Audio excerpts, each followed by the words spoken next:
María Teresa, ¿cómo surgió Narradores Argentinos? Bueno, surge de la pasión de lectura, de la escritura de mujeres, de escritoras argentinas importantes para mí, para nosotras tres, somos tres las que dirigimos la colección, que pensamos que no tienen el lugar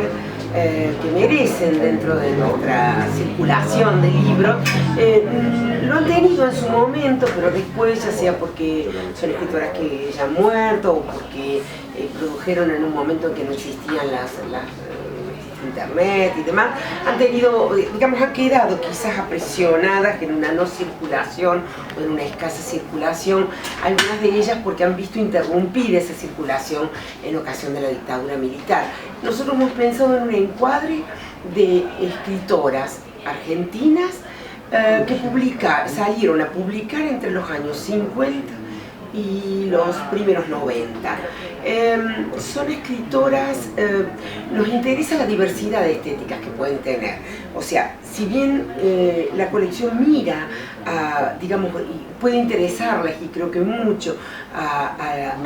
los investigadores sobre género, no es una colección pensada para escritoras necesariamente para escritoras que hagan guiño a la condición de género. O sea, nosotros creemos que escritura de mujeres es toda la escritura que escriben las mujeres y elegimos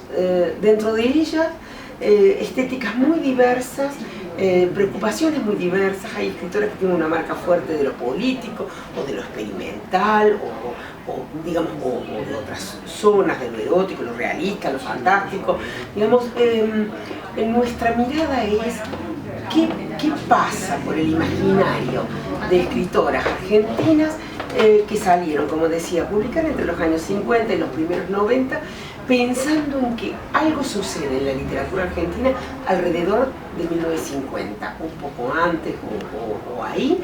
y que tiene que ver con la aparición de escritoras mujeres provenientes de los estratos medios de la sociedad. Creemos que tiene que ver esto con el acceso de las mujeres o de cierta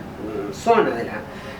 mujeres argentinas a la educación universitaria pública, gratuita,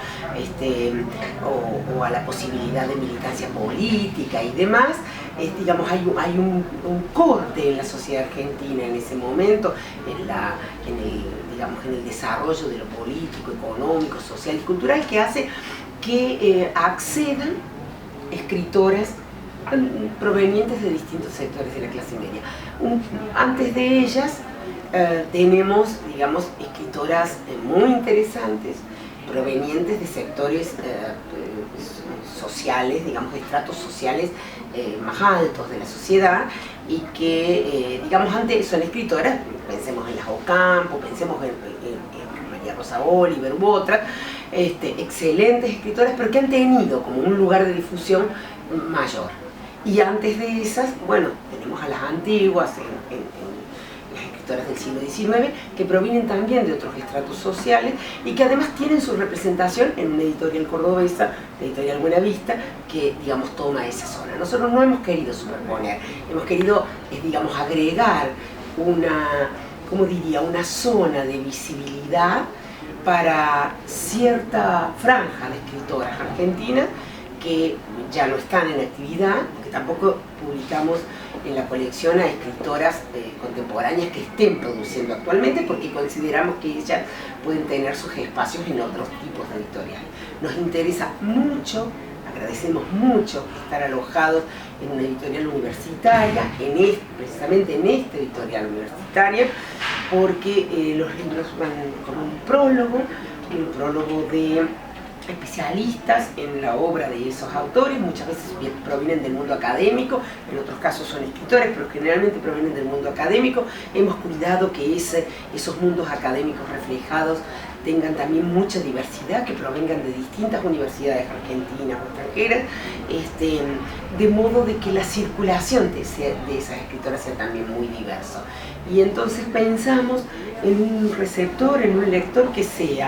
pensamos que puede interesarle a un lector, a un estudioso de género, de las problemáticas de género en Argentina o en Latinoamérica, a un estudioso de la literatura argentina o latinoamericana, y también a un lector común, esa entidad que llamamos el lector común, a quienes les interese leer la obra de escritoras extraordinarias que publicaron hace 15, 25 años, que suenan muy contemporáneas todavía, muchas de ellas, y que, bueno, pueden resultar interesantes para no perder un eslabón de la construcción de la escritura de las mujeres en nuestro país. Teniendo en cuenta esos criterios de selección, ¿cómo es el trabajo de producción con el texto? ¿Cómo llegan al texto y cómo lo trabajan? Claro, como se trata de escritoras que a nosotras nos gustan, que hemos ido leyendo, descubriendo, a veces por nosotras mismas, a veces por referencias, porque también empieza a pasar que de pronto alguien nos escribe y nos dice y no han pensado en la obra de tal o de cual, entonces la leemos o la releemos, en muchos casos se trata de relecturas. Bueno, una vez que consideramos todo eso, nosotros nos dirigimos a los herederos, rastreamos, a veces los conocemos quiénes pueden ser, y a veces es un trabajo como de búsqueda de los herederos de esas obras, porque sucede, en muchos casos sucede, por ejemplo en el caso de Paula Wachman, por poner un ejemplo, que dejó una novela inédita, y bueno, es una escritora que murió, no me acuerdo si en el 92 o algo así, y bueno, no tenía hijos, no tenía hermanos, no tenía marido, digamos. Entonces, bueno, rastreamos hasta encontrar la heredera, siempre en este caso con el puente de una amiga de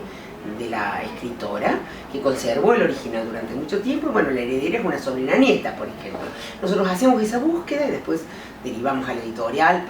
conectamos con la editorial para que se siga la cuestión legal, de contrato y demás, todo a posteriori de la lectura de la obra que nos interesa. Pero digamos, nosotros no se trata de material que nos mandan, se trata de material que nosotros elegimos y buscamos, digamos, vamos en busca de la obra o de la escritora en cuestión, digamos, ¿no? Es un trabajo, digamos, como no publicamos tantos libros al año, nos podemos dar el lujo, digamos, de hacer esa selección. Es una tarea más paciente por una parte, pero a la vez tampoco tiene, digamos, la demanda de muchos originales que llegan, ¿no? Porque, como digo, salimos nosotros a buscar esos originales. Lo vemos como una especie de rescate de obras perdidas, escondidas, o que quedaron inéditas de escritoras que tenían su importancia. Claro. Si bien lo percibe como objetivo, ¿existe una reivindicación del género a partir de...? Y sí, existe una valorización de las voces de las mujeres y sobre todo nos interesa mucho de la diversidad de voces que puede tener la escritura de mujeres, porque lo que sucede a menudo es que, digamos, el afuera, muchas veces esa entidad que llamamos el mercado, o como nos guste llamarlo, encasilla como en escritura de mujeres las novelas pasionales, con un cierto tipo de bestseller, digamos una especie de bestseller histórico, o unos libros como de autoayuda teniendo como base a las mujeres, o la literatura para niños, como zonas de lo femenino, llamémosle. Y se reserva el nombre de literatura a secas casi siempre para la escritura de los varones. Y bueno, nosotras somos las tres, somos mujeres, a las tres nos interesa la literatura, las tres somos apasionadas lectoras de las escrituras de otras mujeres y vemos mucha escritura, digamos, que escapa a esos encasillamientos y que ha sido escrita por escritoras fantásticas. Muchas gracias. No, por favor.